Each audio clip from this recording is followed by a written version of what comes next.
Au nom du Père et du Fils et du Saint-Esprit. Amen.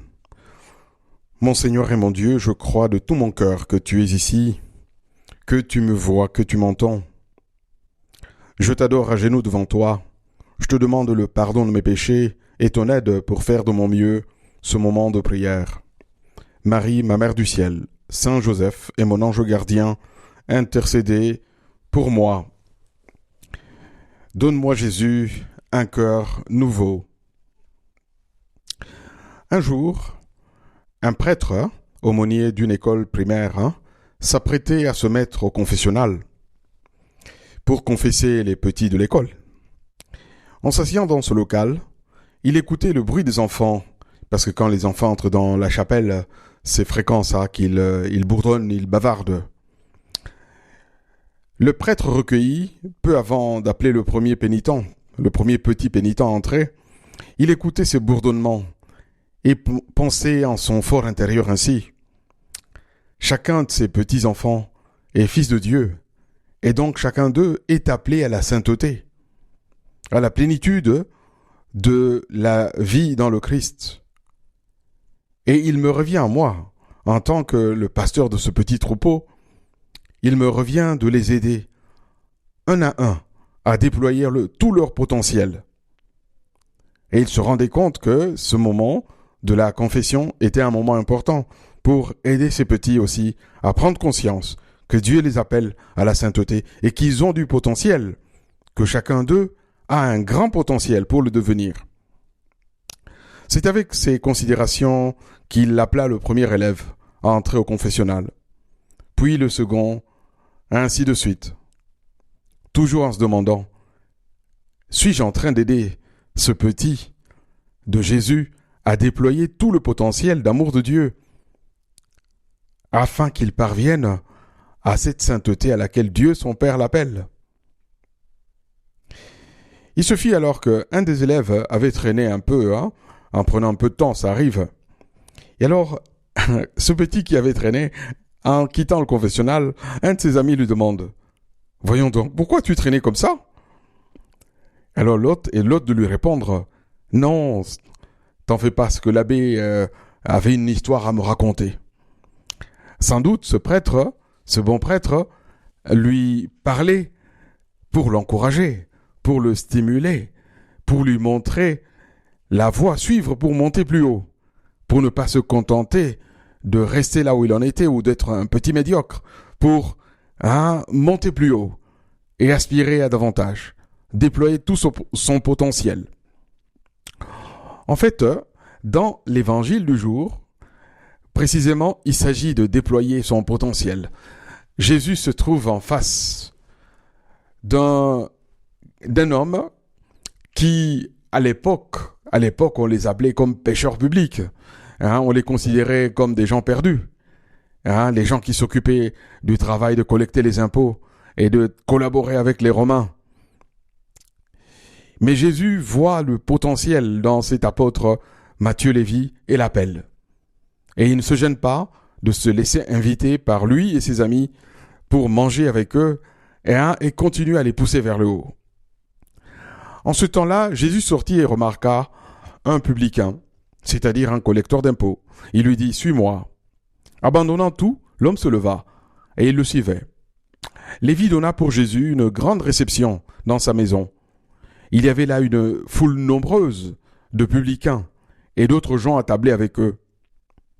Les pharisiens et les scribes, de leur parti, ce sont les gens bien, ces pharisiens et ces scribes, mais ils sont durs dans leur jugement sur les autres. Les pharisiens et les scribes de leur parti récriminaient en disant à ses disciples « Pourquoi mangez-vous et buvez-vous avec les publicains et les pécheurs ?» Jésus leur répondit « Ce ne sont pas les gens en bonne santé qui ont besoin du médecin, mais les malades. Je ne suis pas venu appeler des justes, mais des pécheurs pour qu'ils se convertissent. » Ces derniers mots du Seigneur sont très encourageants, il faut le reconnaître, sont des plus encourageants, parce que le Seigneur nous donne à tous une chance de déployer notre potentiel à ses côtés. Je ne suis pas venu appeler les justes, mais les pécheurs, pour qu'ils se convertissent.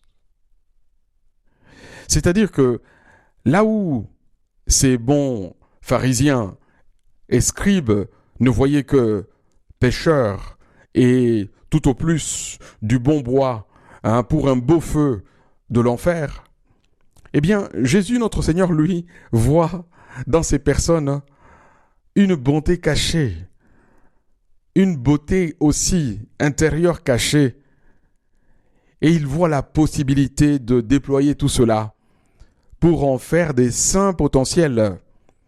Là où les pharisiens et les scribes voient des pécheurs, en un mot, Jésus voit des saints potentiels, des personnes capables d'évoluer positivement et de rendre gloire à Dieu dans le futur.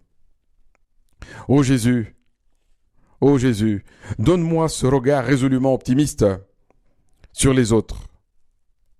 Que je me persuade, Seigneur, que tout le monde peut, avec l'aide de ta grâce, passer de la condition de pécheur ou de pécheresse. Tout le monde peut passer de cette condition-là à une autre, à celle d'un saint d'autel. C'est ce que tu as fait, Seigneur, n'est-ce pas, Jésus? C'est ce que tu as fait dans la vie d'un saint Augustin, d'un saint François d'Assise ou d'un saint Charles de Foucault. Pourquoi donc irais-je penser que tu serais incapable de faire la même chose dans ton existence à toi et dans la mienne? Mais avant tout, il nous faut, pour être optimiste et voir le potentiel qu'il y a chez les autres, il faut d'abord avoir le même optimisme et la même capacité de voir le potentiel qu'il y a en nous-mêmes. Il n'est pas bon dans la vie spirituelle, ni dans la vie tout court, de porter un regard pessimiste sur soi-même. Parce que le pessimisme est mauvais. Il décourage, il démobilise les forces. Il faut absolument le repousser. Pour prendre une comparaison, le pessimisme vient parfois lorsqu'on porte un regard sur simplement un côté des choses, sur, disons, l'envers de la médaille.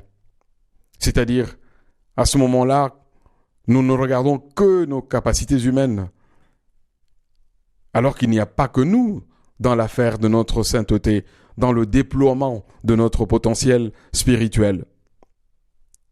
Effectivement, quand on se connaît un peu plus, avec humilité, on reconnaît que il y a dans nos vies des ratés, des erreurs, des échecs et des péchés, présents ou passés.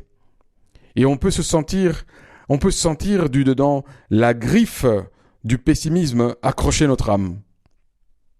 Mais là, ce n'est que l'envers de la médaille. Il faut regarder tout. À vrai dire, nous devons à ce moment-là retourner la médaille. Et que voyons-nous quand nous retournons la médaille? Que voyons-nous au revers? Nous voyons Dieu et sa grâce toute puissante.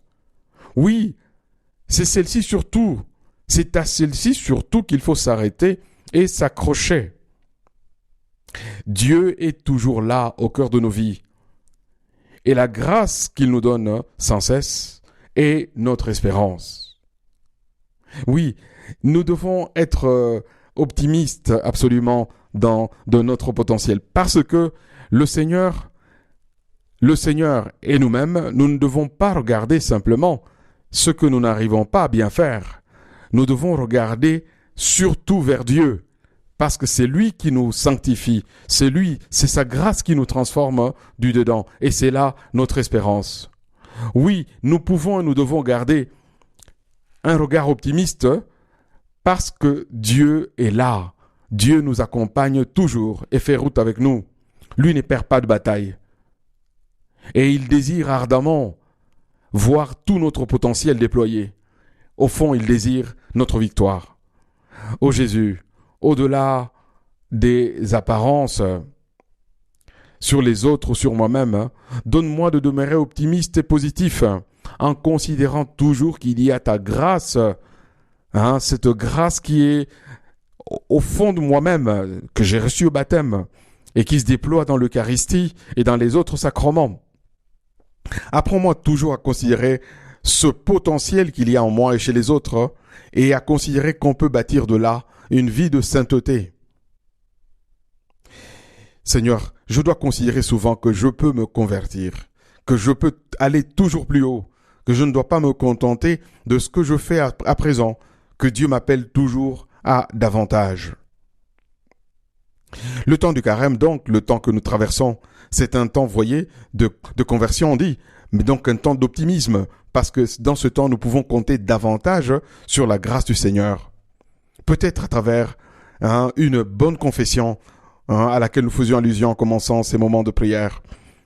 Comme ces petits-là qui se confessaient pieusement, chacun de nous, pendant ce temps de carême, nous pouvons déployer notre potentiel en préparant une bonne confession contrite. Ainsi, nous rebondissons. La confession nous donne l'occasion de rebondir et de manifester tout ce dont nous sommes capables dans l'avenir avec ce cœur purifié, avec cette vie nouvelle que Jésus nous donne, cette nouvelle chance qu'il nous donne après une bonne confession. Et nous allons terminer par là, en nous rappelant que ce temps de carême, c'est un temps de sainteté, un temps pour déployer tout notre potentiel.